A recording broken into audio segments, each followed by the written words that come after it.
काही मोठ्या मताधिक्याने अजितदादांचा विजय झालाय, जवळपास लाखाच्या पुढे लीड जाण्याची शक्यता आहे.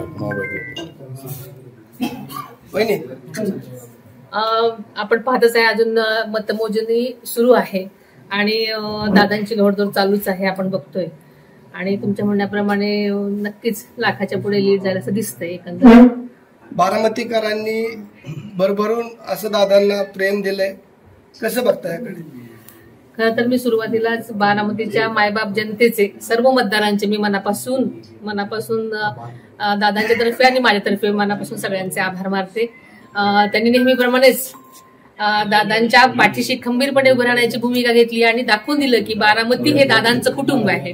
खरं तर खऱ्या अर्थानं अजितदादांना थोड्याच वेळापूर्वी अमित शहाचा देखील फोन आला होता, अशी काय चर्चा झाली का आता? म्हणजे एकंदरीत जी स्वप्न बारामतीकरांचं आहे ती पूर्ण होईल? खरं तर मी तुमच्याकडनंच ऐकते, कारण मी सकाळपासून लोकांमध्येच असल्यामुळे मला कल्पना नव्हती खरं तर. पण सगळ्यांची इच्छा असेल तर चांगलीच गोष्ट आहे. वहिनी साहेब, लोकसभेच्या आणि विधानसभेच्या दोन्ही निवडणुकांना तुम्ही सामोरं केला, आजचा जो निकाल आहे याच्यानंतर काय भावना आहेत? कारण लोकसभेला दादांना ज्या पद्धतीनं काही गोष्टींना सामोरं जावं लागलं होतं, आजच्या निकालानंतर मतदारांविषयी काय?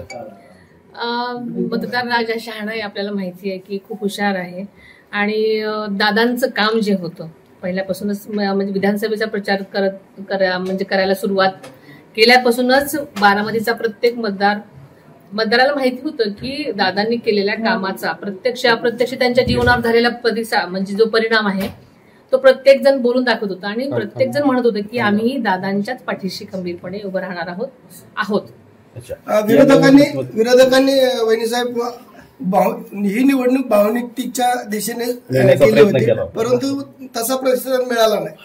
आपल्याला माहिती तेच की जनता हुशार आहे. मी म्हटलं आपल्याला बारामतीची जनता खूप हुशार आहे. बारामती शहरामध्ये मुख्यमंत्री म्हणून आता फ्लेक्स झळकू लागलेले.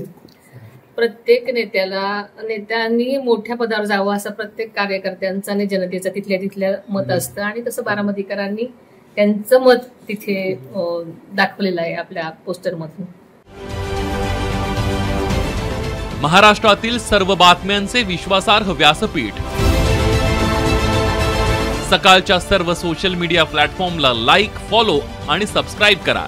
तसंच सर्व नोटिफिकेशनसाठी बेल आयकॉन प्रेस करायला विसरू नका.